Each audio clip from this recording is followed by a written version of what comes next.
سوال پوچھتے ہیں کہ عید میلاد النبی منانا، اس میں جشن کرنا، نبی صلی اللہ علیہ وسلم کی آمد پہ خوشی منانا، یہ اسلام میں کیسا ہے؟ ہم رسول اللہ صلی اللہ علیہ وسلم کی سیرت دیکھتے ہیں. پہلی بات تو یہ کہ 12 ربیع الاول نبی کا یوم ولادت ہے، اس پر کوئی صحیح روایت موجود نہیں ہے. اگر ہے تو بھائی کوئی دکھا دے، بھائی یہ روایت ہے، اس کے یہ راوی ہیں، سارے ثقہ راوی ہیں. ایسی کوئی روایت موجود نہیں ہے، اور اس کی وجہ یہی ہے کہ اللہ تعالیٰ نے اپنے نبی کی ولادت کے دن کو امت سے چھپا لیا ہے تاکہ اس میں خرافات نہ، کیونکہ پچھلی امتوں نے کیا نا اپنے انبیاء کی ولادتوں کے دن کے ساتھ. لیکن اگر فرض کر لیں، لوگ بحث کرتے ہیں نہیں جی فلاں نے لکھا ہے تو فلاں نے لکھا ہے، چلو مان لیا کہ 12 ربیع الاول نبی کا یوم ولادت ہے، تو ہمیں رسول اللہ صلی اللہ علیہ وسلم کی سیرت میں یوم ولادت پہ کیا کرنا ملتا ہے؟ احادیث صحیحہ سے صحیح حدیث ہے کہ نبی صلی اللہ علیہ وسلم پیر کے دن کا روزہ رکھتے تھے. صحابہ نے پوچھا کیوں؟ آپ نے فرمایا یہ میرا یوم ولادت، پیر کو آپ پیدا ہوئے. اب دیکھو، پیر کو نبی نے روزہ رکھ کے یہ بتا دیا کہ اس میں عید کا تصور نہیں ہے، کیونکہ عید اور روزہ جمع بولنا پڑے گا آپ لوگوں کو، جمع نہیں ہو سکتے. اب اس کو سیلیبریٹ نہیں کیا جا سکتا. جس دن روزہ ہو جائے گا نا، اب وہ سیلیبریٹ کرنا اس کو ممکن ہے ہی نہیں، اس میں جشن کا تصور ہی ختم ہو گیا. جو ہماری عیدیں ہیں ان میں روزہ رکھنا جائز ہے؟ عید الفطر کو کوئی روزہ رکھے؟ بولو بھائی. اگر جس دن روزہ رکھا وہ عید نہیں ہو سکتی، جو عید ہے وہ روزے کا دن؟ کیا خیال ہے؟ عید اور روزہ ایک دوسرے کے کیا ہیں؟ اپوزٹ. کیونکہ عید ایک خوشی کا دن ہے اور اس کو سیلیبریٹ کرنا ہے. تو سیلیبریٹ جو کیا جاتا ہے کھا پی کے کیا جاتا ہے یا بھوکا رہ کے کیا جاتا ہے؟ دیکھو، آپ کے بچے کا امتحان میں پاس ہو گیا اچھے نمبروں سے، بہت خوش ہیں آپ نے تمام رشتہ داروں کو فون کیا، بھائی میرا بچہ 100 نمبروں سے پاس ہوا ہے، میں بہت خوش ہوں اور میں اب جشن مناؤں گا، ایک سیلیبریٹ کروں گا اس کو. بھائی کیسے کریں گے؟ بھائی آپ تمام لوگوں سے گزارش ہے کہ صبح کا ناشتہ بھی چھوڑ دیں اور کل دوپہر کا کھانا بھی چھوڑ دیں. ہاں بھائی، یہ کیا ہو گیا بھائی؟ یہ خوشی ہے یا کوئی غم ہے بھائی؟ روزہ کوئی غم کی علامت نہیں ہے، لیکن خوشی بھی نہیں ہے. خوشی کا مطلب خوشی کو سیلیبریٹ کرنا نہیں ہے، منانا. خوش ہونا ایک الگ چیز ہے، خوشی منانا. بھائی خوش ہونے پر تو ہم بھی کوئی پابندی نہیں لگا رہے کہ آپ 12 ربیع کو خوش ہو جائیں. مسئلہ ہے خوشی منانا. منانے کا صرف عید کو خوش ہونے پر کبھی بھی نہیں منائی جائے گی، صرف عید کے دن یا کوئی خوش یعنی یا کوئی کھانا کھلا کے. تو آپ کے بچہ 100 نمبروں سے پاس ہوا، آپ نے کہا کہ ہم خوشی منائیں گے. بھائی کیسے منائیں گے؟ آپ بھی کھانا چھوڑ دیں اور ہم بھی کھانا لے. بھائی وہ کہیں گے بھائی پہلے ہم اس طرح تو ہوگا کہ آج ہم زیادہ کھائیں گے، اس طرح تو منائی جاتی ہے. تو یہ بات سمجھ میں آ گئی. دوسری بات، دوسری دلیل، جمعے کا دن بھی چھوٹی عید ہے نا، اس کو بھی عید کہا گیا ہے روایتوں میں. اسی وجہ اور عید کے بہت سارے احکام جمعے کے دن بھی لاگو ہوتے ہیں. غسل کر کے نہا دھو کے مسجد میں اجتماع ہوتا ہے، عید کے دن بھی غسل کر کے نہا دھو کے اجتماع ہوتا ہے. نبی جمعے کے دن بھی اچھے کپڑے پہنتے تھے، ہم عید کے دن بھی بولتے کیوں نہیں اچھے کپڑے پہنتے ہیں؟ جمعے کے دن بھی خوشبو لگا کے نہا دھو کے، عید کے دن بھی ایسے ہی. اور حدیث میں جمعے کے دن کو بھی روزے کے ساتھ خاص کرنے سے منع کیا گیا ہے. لا تختصوا لیلۃ الجمعۃ بصلاۃ ولا یوم الجمعۃ بصوم.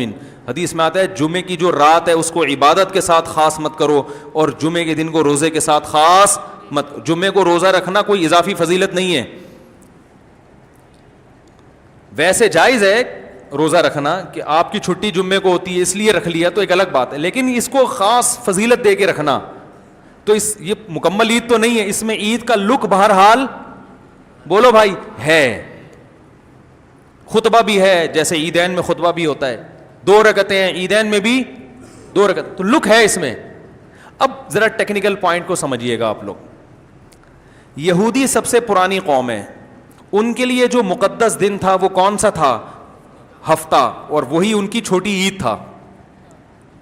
سمجھ رہے ہیں نا؟ اسی میں وہ اجتماع کرتے تھے. عیسائی اس کے بعد آئے, ان کے لیے کون سا ہوا؟ اتوار کو, جو ہفتے کے بعد ہے.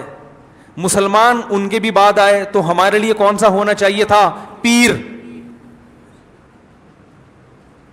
اور یہ یوم ولادت بھی تھا, تو اس کو تو زیادہ فضیلت ہونی چاہیے تھی نا بھائی, عقلی لحاظ سے بھی اور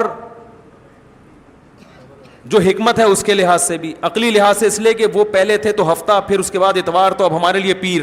اور اس لیے بھی کہ نبی کا یوم ولادت ہے, تو یہ بطریق اولا پیر کے دن کو فضیلت ملنی چاہیے تھی, کیونکہ وہ نبی کا یوم ولادت ہے. لیکن چونکہ اس میں عید کا کانسیپٹ ہے نا, اس لیے پیر کا نہیں ہوا, بلکہ ریورس کر کے کہاں لے گئے؟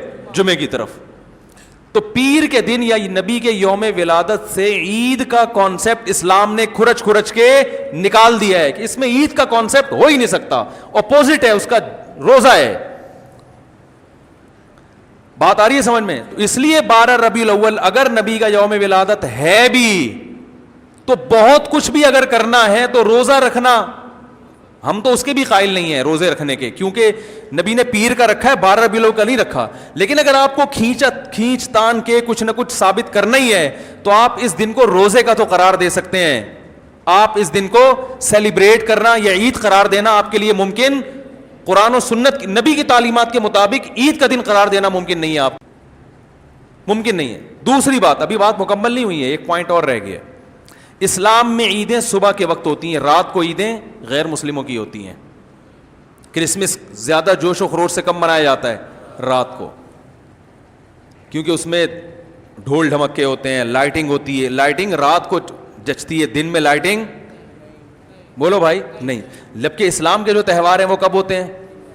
صبح کے وقت. صبح آپ اشراق کے وقت آؤ گے, نماز پڑھو گے, سوئیاں کھاؤ گے, گلے ملو گے, پتلی گلی سے نکل لو. عید الاضحیٰ میں بھی صبح آؤ گے, نماز پڑھو گے, قربانی کرو گے, گوشت کھاؤ گے, ٹھیک ہے نا. یہ سب کام تبھی فقہاء نے لکھا ہے کہ مغرب کی نماز کے بعد جانور کو قربان کرنا مکروہ ہے, جائز ہے مگر مکروہ, کیونکہ شاعر اسلام میں سے دن میں ہوگا. یہ رات کو شریعت نے اس لیے نہیں رکھا کہ رات کا وقت نا گناہوں کی طرف لے جاتا ہے. جب خوشی منائی جاتی ہے تو رات کو انسان ٹریک سے ہٹنے کا خطرہ زیادہ ہوتا ہے. جبکہ 12 ربیع الاول کو جو عید منائی جاتی ہے وہ دن میں زیادہ منائی جاتی ہے یا رات کو؟ ساری لائٹنگ رات کو ہوتی ہے, سارے جو نعت اور میوزک کے ساتھ وہ سب کب ہو رہا ہے؟ رات کو. یہ خود اسلام کے مزاج کے خلاف ہے. تو پتہ ہی چلتا ہے بھائی, بہت معذرت کے ساتھ, کسی پہ طنز مقصد نہیں ہے.